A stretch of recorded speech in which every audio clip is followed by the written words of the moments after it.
Bonjour madame, bonjour messieurs et bienvenue encore une fois à ce nouveau numéro de l'émission qu'édites-vous. Aujourd'hui nous allons recevoir le professeur Boni Renan et avec lui nous allons parler de la main d'œuvre extérieure dans l'enseignement supérieur et universitaire en République démocratique du Congo. Sans plus tarder, je m'en vais déjà saluer l'invité du jour. Bonjour professeur. Good afternoon, Professor Brennan. Thank you. Good afternoon to you as well. Merci, bonsoir à vous aussi, bonjour à vous aussi. Est-ce que le professeur peut se présenter d'une façon détaillée à tous nos téléspectateurs? Can you please tell us who you are, a small biography, maybe a presentation to know who you are to those watching us on the television? Sure. As you know, I am a practicing attorney. I also am a professor of international law, specifically. Je suis une avocate et je suis un professeur de droit humanitaire international. Specifically specializing in human rights and humanitarian law. En concentrant sur les droits humains et les droits humanitaires. Madame est professeure dans quelle université? You are a teacher where? I teach at New York University International Relations Program. J'enseigne à New York University, programme de relations internationales. Et quelle est la raison de votre présence ici en République démocratique du Congo?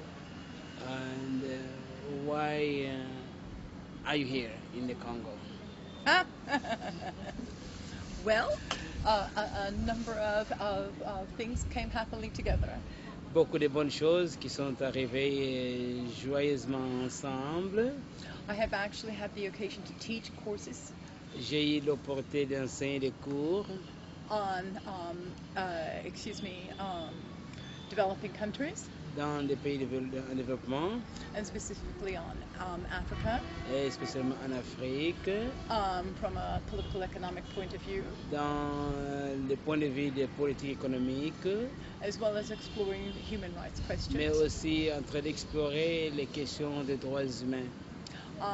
Obviously, Certainement donc, as a scholar, comme une intellectuelle, it's very important to have an opportunity to go out in the field when everyone can. c'est important d'aller sur terrain et voir les choses de la première main.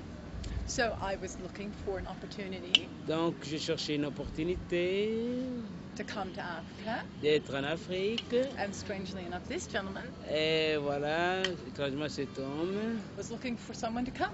voulait quelqu'un venir. Et voilà. Et voilà, nous sommes là.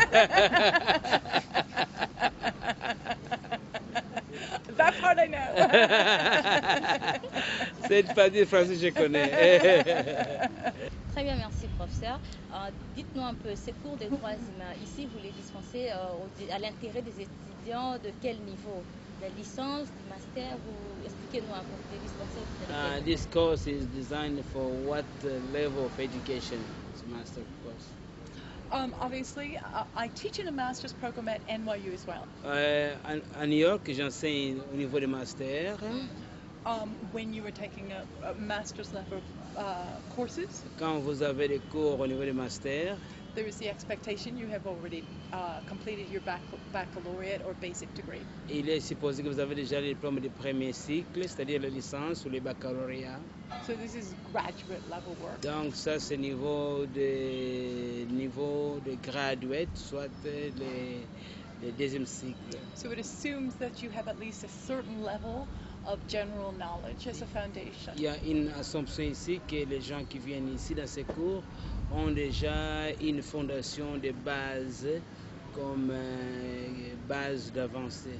And the purpose is to build on that knowledge. Maintenant, le besoin est de construire sur la base déjà établie. Êtes-vous sûr et certaine que les cours que vous dispensez sont bien assimilés par les étudiants? Do you think that students comprehend what you're teaching here? People keep asking me that. Mais les gens me posent cette même question. Yes. Oui. Est-ce que vous procédez à des travaux pratiques ou interrogations pour savoir si vraiment vous n'avez pas prêché dans les déserts? How do you assess that they are getting it, not just preaching in a desert? Well, some of them fall asleep sometimes.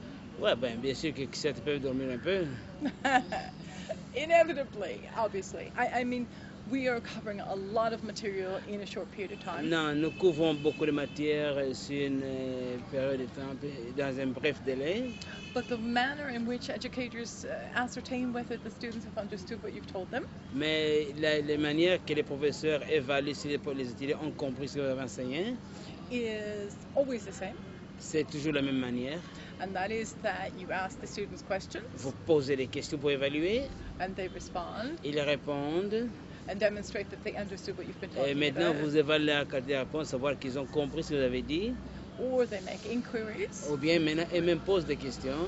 That obviously establish the level of understanding that they currently possess. Donc, vous établissez, bon, cette question-ci est posée à une personne qui a cette connaissance-ci, donc vous avez déjà moyen d'évaluer encore là-bas. And gives you an opportunity to sort of fill in any gaps that they may currently possess. À partir de ces questions-là, vous voyez que bon, cette question, ça c'est au niveau de compréhension, ça qu'ils ne connaissaient pas. Si vous voyez qu'il y a des vides, ben vous remplissez les vides là. Et voilà, professeur, merci beaucoup pour cette réponse. Dites-nous un peu, aujourd'hui c'est l'Université chrétienne internationale qui vous invite. Est-ce que vous êtes disposé à offrir vos services dans d'autres universités de la country? Today it's the university invites you here, and are you willing to spread out? I guess that we invite everybody here. There's no problem. We invite people to come here take the course. Say again? They want to know if you. What's the question? I don't understand. Now today is the ICU that invites you here. Mm-hmm. Are you willing to spread out? And I said no, we can get them come here if they want to. I'm trying to answer that question. Oh, well, then answer. La réponse est simple et que dans le système LMD, c'est un espace éducatif. Donc quand un professeur vient ici, ce n'est pas une propriété de l'école ici. Les autres universités qui veulent, qui sont dans le même espace, peuvent venir ici et prendre les cours. Et c'est pareil quand ils ont un professeur que nous n'avons pas nous allons aussi là-bas. Et les professeurs ne peuvent pas se déplacer pour aller dispenser cours de Non, dans l'espace LMD, ce que nous voulons accomplir ici, c'est ça que nous voulons que les pays comprennent. Quand on dit LMD, quand vous voyez LMD en Europe, on dit ECT, on dit European Credit Transfer. Et que les étudiants sont là et quand les professeurs viennent à une institution, c'est un espace éducatif. Donc, nous avons un espace éducatif congolais ou bien Kinshasa. Alors, les écoles de Kinshasa qui veulent profiter de ce que nous avons ici peuvent venir. Ce n'est pas question de faire un Wenge BCBC, mais c'est question de dire voilà, nous avons ce que nous avons ici. Ceux qui veulent venir peuvent venir avec nous. Eh bien voilà, professeur, je vous invite à suivre les micro-baladeurs avec Moïse Mouloui et on se retrouve juste après pour la suite.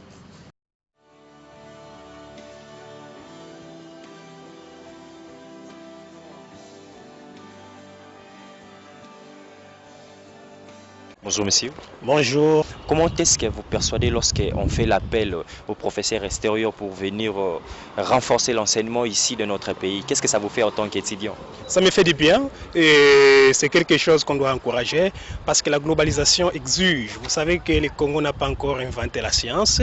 La science est quelque chose qui doit être universel. Ça fait du bien lorsqu'on voit des professeurs provenant des autres universités, c'est-à-dire des universités extérieures. Et c'est quelque chose qu'on doit encourager, que les connaissances qui seront ici seront les mêmes connaissances que les autres sont aussi à l'extérieur. C'est ça qui montre l'universalité même et aussi l'internationalisation de l'université.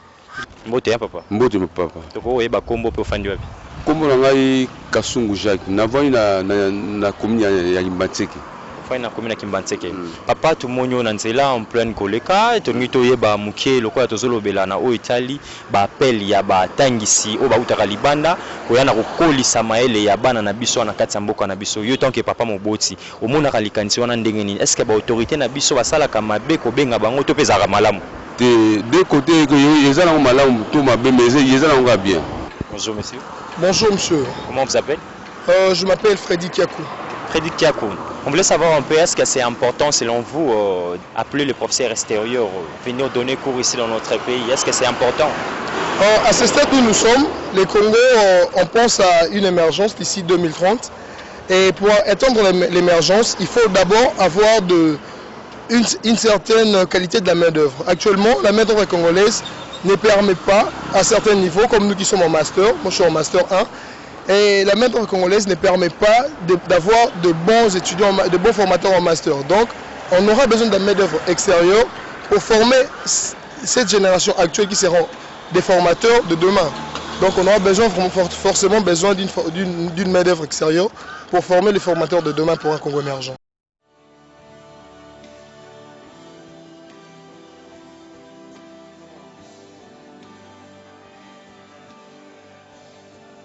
Nous voici de retour. Professeur, vous avez suivi avec nous ensemble ce que pensent les étudiants congolais et l'homme de la rue par rapport à votre présence ici en République démocratique du Congo. Qu'est-ce que vous en dites? Bon, je pense que par modestie, il m'a demandé de répondre à cela. Nous avons regardé ensemble. Nous pensons que les étudiants doivent comprendre que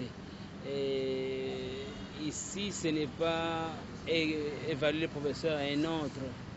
Mais le but des professeurs étrangers dans les universités et que dans les universités du monde entier, et ça je l'aimais qu'elles-mêmes le disent, mais pour ici, on a des Congolais compétents, crédibles et capables, mais il n'y aura jamais une université au monde qui n'a que des professeurs de chez lui. Ça ne se fait nulle part au monde.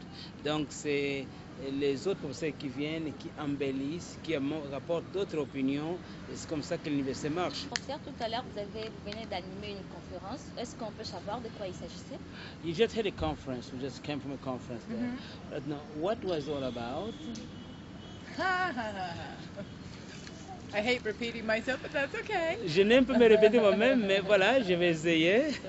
Basically, the idea is En bref, l'idée principale est que that there is a relationship between human rights and foreign investment. Qu'il y a une relation intrinsèque entre les droits humains et les investissements. Or more broadly, business. Et pour, disons quand même, pour toutes les affaires commerciales. And the idea is that et l'idée principale est que basic human rights, especially freedom of expression, freedom of press, que les droits humains les plus élémentaires comme les droits d'expression, les droits, la liberté d'expression et les droits, la liberté de soi, support the free flow of information, vont permettre que l'information circule librement, which is absolutely essential for business people. Alors que la circulation de l'information librement est vitale à toute croissance de toute affaire commerciale. In order for them to make a determination whether they wish to invest. Parce que ça leur donne la chance de prendre des décisions s'ils doivent ou pas investir. It's also true. C'est aussi vrai that the free flow of information que quand l'information circule librement, creates transparency, ça va créer la transparence, ensures that there's a reduction in corruption, ce qui va maintenant inciter la réduction à la corruption. And that too is absolutely essential to business. Et c'est aussi, vous voyez, l'ouverture et la responsabilité sont essentielles aux affaires aussi. Since having to pay bribes, parce que si on doit payer la corruption, actually constitutes another form of taxation, constitue une autre forme d'impôt, which may make transacting business too expensive. Ce qui va rendre faire les affaires plus chères. And of course, as I also said, et aussi j'ai dit encore dans cette conférence, the implementation of human rights, que quand nous allons implémenter les droits humains, contributes to political stability, ça va contribuer à la stabilité politique, which is also a major concern of foreign investors. Et tout investisseur et bailleur de fonds va savoir voir s'il y a stabilité politique. Eh bien, chancelier, je voulais vous poser une petite question. Est-ce que vous pouvez faire une lecture par rapport à tout ce que Madame venait de dire tout à l'heure, par rapport à l'état actuel de notre pays? une lecture par rapport à cette conférence?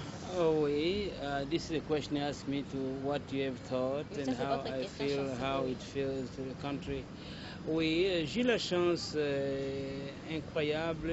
Je pense que c'est la meilleure chose que j'ai eue dans ma vie. C'est d'avoir de jeunes gens qui se sont donnés avec une totale abnégation dans la conquête du savoir. Et quand Madame le professeur est venue ici, c'est la deuxième fois d'ailleurs, ils sont dans le programme de master. Vous savez que le Congo est en train de traverser un temps de tourbillon, qui a même, pendant que ces jeunes gens devaient venir à l'université, il y a eu des mauvaises langues qui circulaient, des mots qui ne connaissaient plus que veut dire premier cycle, deuxième cycle, troisième cycle. Une manière très savante de décourager les jeunes gens qui veulent étudier, parce que l'intelligence est une menace à toute forme de dictature. Alors j'ai d'abord à respecter, à féliciter les jeunes gens qui ont compris que le deuxième cycle dans le système LMD veut dire certainement le master, et que l'État congolais l'a autorisé et nous sommes autorisés, et qui se sont donnés à travailler vraiment avec beaucoup de sacrifices. J'ai encore compris que les jeunes gens ont essayé de comprendre que nous sommes dans une économie de l'intelligence, et malheur au peuple qui a beaucoup de biens comme le Congo, mais s'il a un déficit de